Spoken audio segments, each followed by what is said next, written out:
생명과 바꾼 주의 사랑 잊지 않게 하소서 찬양 드리면서 추수감사주일 예배를 올려드리겠습니다.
추수감사주일 우리에게 주시는 하나님의 말씀입니다. 골로새서 3장 15절로 17절까지 말씀 한 목소리로 같이 읽겠습니다. 그리스도의 평강이 너희 마음을 주장하게 하라. 너희는 평강을 위하여 한 몸으로 부르심을 받았나니 너희는 또한 감사하는 자가 되라. 그리스도의 말씀이 너희 속에 풍성히 거하여 모든 지혜로 피차 가르치며 권면하고 시와 찬송과 신령한 노래를 부르며 감사하는 마음으로 하나님을 찬양하고 또 무엇을 하든지 말에나 일에나 다 주 예수의 이름으로 하고 그를 힘입어 하나님 아버지께 감사하라. 아멘. 우리가 인생을 살면서 문제를 만나지 않으면 얼마나 좋겠습니까? 하지만 우리는 문제를 피할 수가 없습니다. 여러 문제들을 끊임없이 만나게 되는 것이 인생입니다. 골로새 교회는 에바브라와 빌레몬이라는 지도자가 특별히 사도 바울을 통하여서 하나님을 만나게 되고 그리고 그들이 복음을 듣고 또 양육을 받아서 이제 교회를 세우게 되는데 에바브라와 빌레몬이 세운 교회가 바로 골로새 교회입니다. 이 골로새라는 도시는 작은 도시였습니다. 그렇기 때문에 그 골로새 교회에도 그리 크지 않은 작은 교회라고 우리가 짐작을 할 수가 있습니다. 모든 교회 아까도 처음에 말씀을 드렸지만 모든 교회가 문제가 없으면 좋겠지만 문제를 만나게 된다는 거예요. 그런데 교회뿐 아니라 우리 가정도, 우리의 인생, 우리의 자녀들, 우리의 일터 항상 문제를 만나게 돼요. 그런데 특별히 교회는 문제를 만나지만 그 문제를 잘 극복해서 문제 속에서 성장하는 줄로 믿습니다.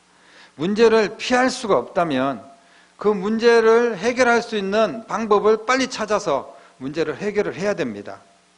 문제보다 더 큰 문제가 있다면 그것은 그 문제를 해결할 수 있는 방법이 없다는 거죠. 오늘 골로새 교회도 여러 가지 문제를 만나게 됩니다. 골로새 교회의 문제가 어떤 것들이 있었냐 하면 교회 안에 거짓 교사들이 들어와서 엉뚱한 복음을 전하는 거예요. 천사를 숭배하는 그런 사상을 가르치고 이단 사상들이 이제 들어와서 판을 치고 있습니다. 복음을 잘못 왜곡시키고 이런 모습들이 골로새 교회에 이제 침투한 거죠.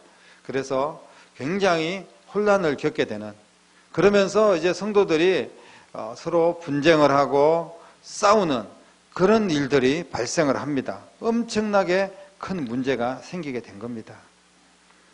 이 에바브라는 사도 바울에게 찾아가죠. 이 문제를 사도 바울이 와서 해결해 주시면 좋겠지만 지금 사도 바울은 복음을 전하다가 감옥에 갇혀 있는 신세입니다. 그렇기 때문에 사도 바울이 직접 찾아가서 이 골로새 교회의 문제를 중재하거나 말씀을 통하여서 해결하거나 이럴 수 있는 방법이 없습니다. 에바브라가 찾아가서 옥바라지를 하면서 지금 골로새 교회의 상황이 이렇습니다. 이거를 사도 바울에게 잘 전달을 합니다. 그럴 때 사도 바울이 그 말을 듣고 난 뒤에 골로새 교회를 향하여서 처방전을 내려줍니다. 이것이 바로 골로새서입니다. 옥중서신 중에 골로새서. 그 중에서 특별히 오늘 본문 말씀 골로새서 3장 15절에서 17절 말씀은 사도 바울이 내린 처방 중에서 가장 핵심적인 그런 처방입니다. 골로새 교회의 문제를 해결할 수 있는 가장 확실한 방법을 말씀을 한 거예요. 오늘 세 절 중에 한 절 한 절마다 들어있는 중요한 단어가 있는데 여러분들이 알겠지만 바로 감사입니다. 이 감사의 처방전, 이것이 바로 골로새 교회를 다시 회복시키기 위한 바울의 말씀 편지였습니다. 그런데 바울은 이 감사에 대한 처방전을 골로새 교회에만 전달한 것이 아닙니다. 에베소 교회도 보면 에베소서 5장 19절 이하의 말씀에 범사에 우리 주 예수 그리스도의 이름으로 감사하라, 이런 편지를 쓴 적이 있었고요. 또 빌립보 교회를 향하여서도 우리가 잘 알고 있다시피 빌립보서 4장 6절 아무것도 염려하지 말고 다만 모든 일에 기도와 간구로 너희 구할 것을 감사함으로 하나님께 아뢰라, 이렇게 말씀을 하신 적이 있습니다. 또 여러분들이 잘 알고 있는 말씀 데살로니가전서 5장 18절 말씀 범사에 감사하라, 이것이 그리스도 안에서 하나님의 뜻이다, 이렇게 말씀을 해주셨죠. 그리고 디모데를 향하여서도 자신의 고백을 합니다. 나는 능히 나를 능하게 하신 그리스도 예수님께 내가 감사할 것이 있다, 이렇게 고백을 하면서 이 외에도 감사하라는 표현을 수도 없이 계속해서 말씀을 많이 하십니다. 너무나 감사를 남발하는 거 아닙니까? 무슨 말만 하면 감사하라는 거예요. 사실 감사하라는 말은 너무나 많이 듣는 말입니다. 이제 들어도 감동도 되지 않고 감사해야 되겠다는 그런 어떤 결단도 일어나지 않습니다. 왜? 너무 많이 들은 말이니까요. 그래서 감사를 실천하는 사람은 그다지 많지 않다는 거예요. 문제가 생겼으면 그 문제를 해결할 수 있는 무슨 해답을 제시해야 될 거 아닙니까? 지금 골로새 교회가 문제가 생겼으면 그 이단들, 거짓 교사들을 추방해라 라든지 아니면 너희들이 하나님의 말씀 안에서 기도해라. 그래서 문제를 같이 중재를 해가지고 해결해라. 여러 가지 해결의 방법들이 있을 겁니다. 이것도 저것도 안 되면 법정에 가서 이 문제를 해결을 받아라. 이렇게 문제 해결의 방법을 제시를 해야 될 텐데, 그러지 않고 그냥 감사하라는 말만 계속해서 되풀이하고 있습니다. 왜 이렇게 감사하라는 말을 계속 할까요? 사실 문제를 만났을 때 감사하십시오. 감사해야 됩니다. 이렇게 이야기하면 불편합니다. 한마디로 문제가 많은데 감사하라는 말을 들으면 시험거리라는 거예요. 시험이 될 수가 있습니다. 교회가 문제가 생기고 분쟁이 일어났는데 무슨 생뚱맞게 감사할 일이 있겠습니까?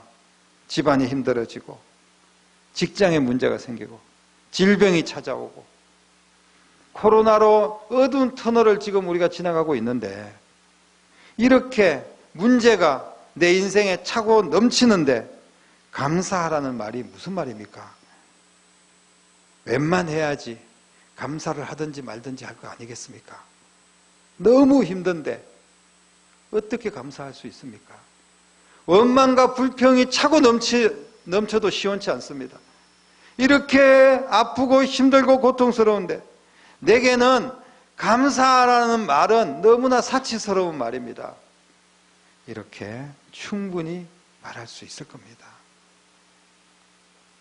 그럼에도 불구하고 사도 바울은 귀에 딱지가 않도록 감사하라는 말을 계속해서 강조를 하는 이유가 무엇일까요? 사랑하는 성도 여러분, 감사가 바로 불가능한 삶을 가능케 하시는 하나님의 능력인 줄로 믿으시기를 바랍니다. 하나님께서는 감사하는 자에게 기적을 주신다는 말씀입니다. 감사는 하나님의 기적을 부르는 버튼인 줄로 믿습니다. 감사의 버튼을 누를 때마다 하나님의 준비된 선물이 감사하는 자에게 주어질 줄로 믿습니다. 감사하는 자마다, 감사의 버튼을 누르는 자마다 기적의 주인공이 된다는 말씀입니다. 감사가 바로 모든 문제를 해결하는 열쇠가 된다는 것을 주님께서 사도 바울을 통하여서 우리에게 분명하게 말씀해주고 있습니다. 사도 바울은 골로새 교회 성도들이 감사의 버튼을 누르면서 모든 문제를 해결받는 기적의 주인공이 되기를 강력하게 원하고, 그래서 처방전을, 감사라는 처방전을 내려주신 것입니다.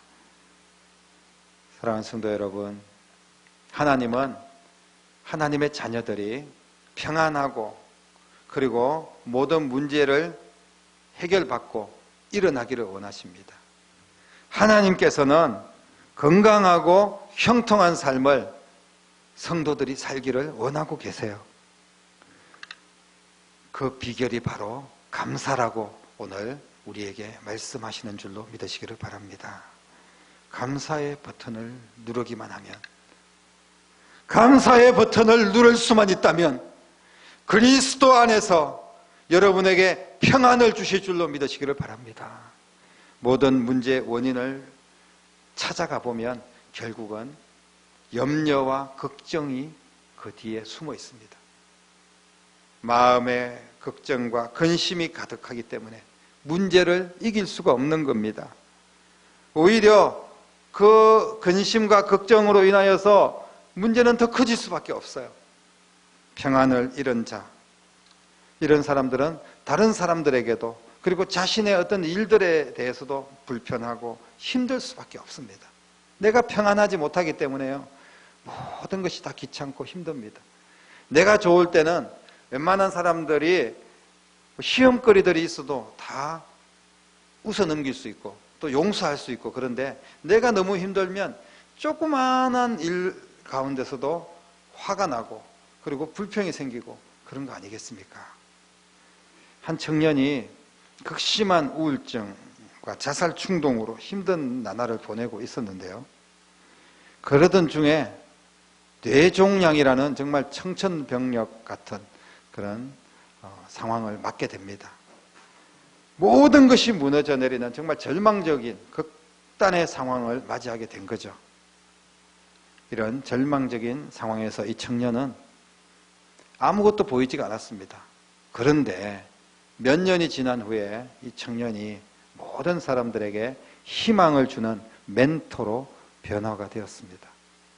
지금도 수많은 사람들에게 강의를 하고 책을 통하여서 절망과 좌절에 빠져 있는 사람들을 일으켜 세우는 귀한 일들을 감당하고 있습니다. 이 청년을 일으켜 세운 비결이 무엇일까요? 바로 감사입니다. 자신의 삶을 감당하지 못하고 늪에 빠져서 허우적거려 정말 죽음을 생각하고 있는 이 청년이 하나님의 말씀을 통하여서 감사의 처방전을 받게 됩니다. 감사의 내용을 쓰기 시작합니다. 하루 3번씩 감사할 내용을 찾아서 직접 기록을 합니다. 쓰고 읽고 작은 일부터 감사하며 감사를 시작했습니다. 감사는 우울증에 시달리고 자살 충동으로 무너진 이 청년의 마음을 평안한 마음으로 다시 일으켜 세웠습니다. 뿐만 아니라 감사로 찾은 평안한 마음은 결국 뇌종양이라는 불가능한 질병도 이기고 물리치고 건강을 되찾게 되었습니다. 이 사람의 이름은 윌 파이라는 사람입니다. 초코파이가 아니고 윌 파이, 기억하시기 바랍니다. 인생이 바뀌는 하루 3줄의 감사의 기적이라는 책을 썼습니다. 그 책 내용에 보면 매일 행복할 수는 없어도 매일 감사할 수는 있어요. 이 책을 통하여 수많은 사람들에게 감사의 능력을 지금도 전하고 있습니다. 잠언 17장 21절 이하의 말씀에 보면 마음의 즐거움은 양약이 되지만 근심은 뼈를 마르게 한다는 말씀이 있습니다. 감사의 버튼을 누르면 마음의 병, 육신의 병을 이기는 기적을 만나게 될 줄로 믿으시기를 바랍니다. 감사의 버튼을 누르면 풍성한 하나님의 은혜를 누릴 수가 있습니다. 원망과 불평이 나를 점령한 이유가 무엇일까요? 감사가 사라졌기 때문에 그런 것입니다. 감사하는 자는 말씀을 들을 때마다 다른 사람들보다 더 풍성한 은혜를 누리게 됩니다. 감사하는 자는 무슨 말을 하든지 무슨 말씀을 읽든지 무슨 말씀이 선포되든지 아멘으로 감사하면서 받기 때문에 더 풍성한 삶을 살게 되는 거예요. 아멘으로 말씀을 듣고 아멘으로 받았기 때문에 풍성하기 때문에 또 감사하게 되고 또 감사하기 때문에 더 풍성하게 하나님이 채워주시고 그래서 반복적인 감사와 더 풍성한 삶이 이어지는 것입니다. 감사가 없는 사람들은 말씀이 선포될 때 또 내가 말씀을 읽을 때도 그 말씀을 골라서 받는 거예요. 자기 기준으로 판단합니다. 결국 은혜 받는 것이 어렵게 된다는 말씀입니다. 감사해야 말씀이 들리고 감사해야 말씀의 결과를 얻게 될 줄로 믿으시기를 바랍니다. 사랑하는 성도 여러분, 감사의 버튼을 누르시기를 축복합니다. 감사의 버튼을 누르세요. 성경에 나와 있는 감사의 결과, 감사의 효과를 보면 정말 이루 셀 수 없을 만큼 많습니다. 그 중에서 몇 가지를 하나님 말씀에 나와 있는 것들을 그냥 간략하게 찾아보면요, 감사를 통하여서 하나님의 음성을 듣게 됩니다. 다윗은 시와 찬미로 그 삶이 행복하게 되고 감사가 더 풍성하고 넘친 그런 삶을 살게 됩니다. 감사하는 자에게는 예수 이름의 권세가 나타난다고 성경은 기록합니다. 감사하는 자에게는 예수님께서 능력을 주실 줄로 믿으시기를 바랍니다. 감사하는 자의 기도를 주님께서 속히 들어 응답하여 주십니다. 감사하는 자의 찬송도 주님께서 들어주시고 감사하는 자의 억울함도 풀어주십니다. 감사하는 자는 일마다 잘 되는 복을 주신다고 약속하셨습니다. 감사하는 자에게는 들어가도 나가도 복을 주시겠다 약속하셨습니다. 감사하는 자는 특별히 자녀들이 형통하게 된다고 성경은 분명하게 약속하고 있습니다. 감사하는 자에게 임하는 하나님의 능력을 누가 막을 수가 있겠습니까? 사탄은 불평과 원망이 일어나는 사람들에게 비로소 활동하기 시작합니다. 감사하는 자에게는 사탄이 침투할 수 있는 틈이, 기회가 없는 거예요.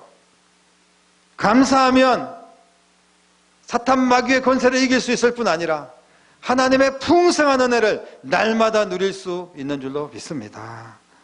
여러분의 가정이, 여러분의 일터가, 여러분의 자녀가, 특별히 우리 포천 성결교회가 감사가 넘치기를 소원합니다. 그래서 우리 교회는 예수님의 능력이 항상 함께하는 교회, 여러분의 가정과 여러분의 삶은 주님의 평안과 능력이 항상 함께하는 그런 삶이 되기를 간절히 바랍니다.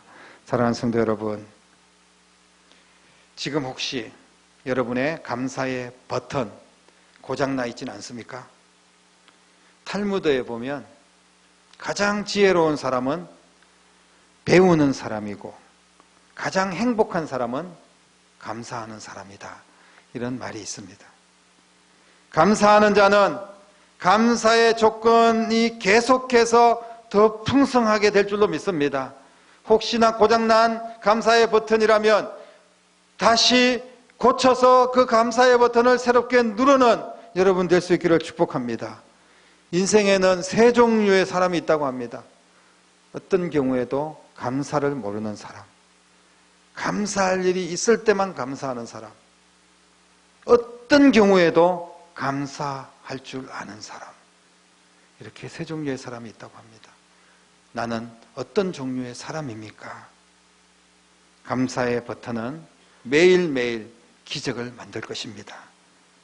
오늘 말씀을 듣고 감사의 버튼을 다시 작동시키십시오. 하루 3번 이상 감사하시기를 바랍니다. 특별히 감사의 노트를 만들어서 윌파이처럼 하루 3번 3가지 감사한 일을 찾아서 한번 기록해 보십시오. 이 감사 저금통의 취지를 여러분들은 잘 알고 있을 겁니다. 하루를 마감하면서 돌아보면 하나님께 얼마나 감사할 일이 많습니까? 감사의 기도를 드리고 감사를 기록하고 그리고 하나님 앞에 1,000원짜리 한 장이라도 감사하는 마음으로 감사 저금통에 선교하는 그런 마음으로, 영혼을 살리는 마음으로 감사 저금통에 헌금을 드리고, 그리고 그것을 모아서 우리는 추수감사절에 하나님 앞에 올려드리는 거예요. 그러면서 날마다 감사할 때 어떤 결과가 나타나는지, 어떤 기적이 일어나는지를 경험하게 되는 것입니다. 힘들 때일수록 더 많이 감사해야 됩니다. 문제 속에서도 감사의 버튼을 우리는 더 많이 눌러야 돼요. 엘리베이터 안에 들어와서 엘리베이터 문이 닫히면 이제 엘리베이터가 작동을 하게 되겠죠. 그런데 가만히 있으면 엘리베이터는 올라가지 않습니다. 내 목적지를 향하여 버튼을 누를 때 엘리베이터가 움직이게 되는 줄로 믿습니다. 그런 것처럼 하나님은 감사의 버튼을 누르는 자에게만 하나님의 기적을 선물하실 줄로 믿으시기를 바랍니다.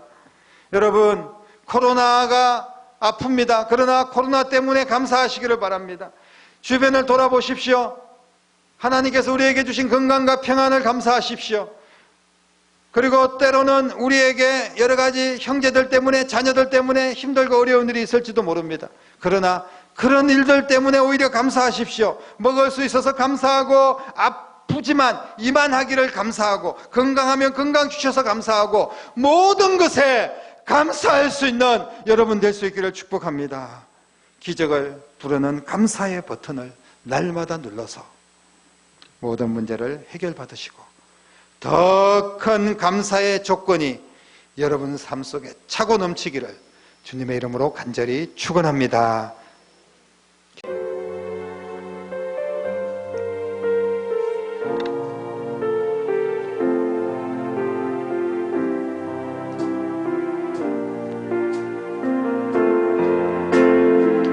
세상을 살아가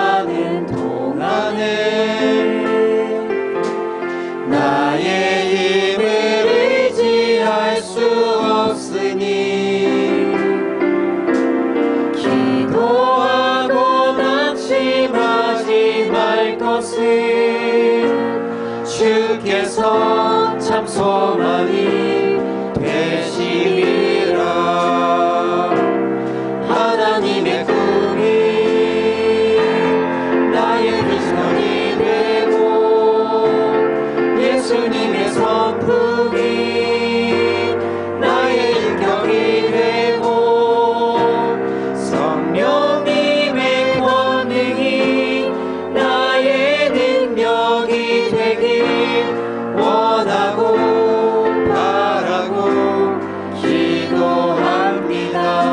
주의 길을 걸어가는 동안에 주의 길을 걸어가는 동안에 세상의 걸 의지할 수 없으니 감사하고 낙심하지 말 것을 주께서 참 기쁨이 되심이라. 하나님의 꿈이 나의 비전이 되고 예수님의 성품이 나의 인격이 되고 성령님의 권능이 나의 능력이 되길 원하고 바라고 기도합니다.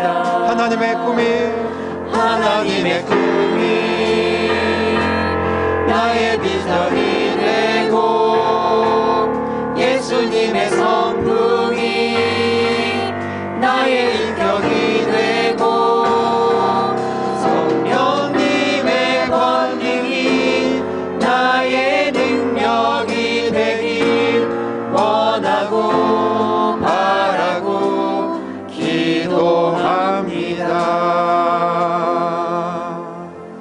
기도하겠습니다.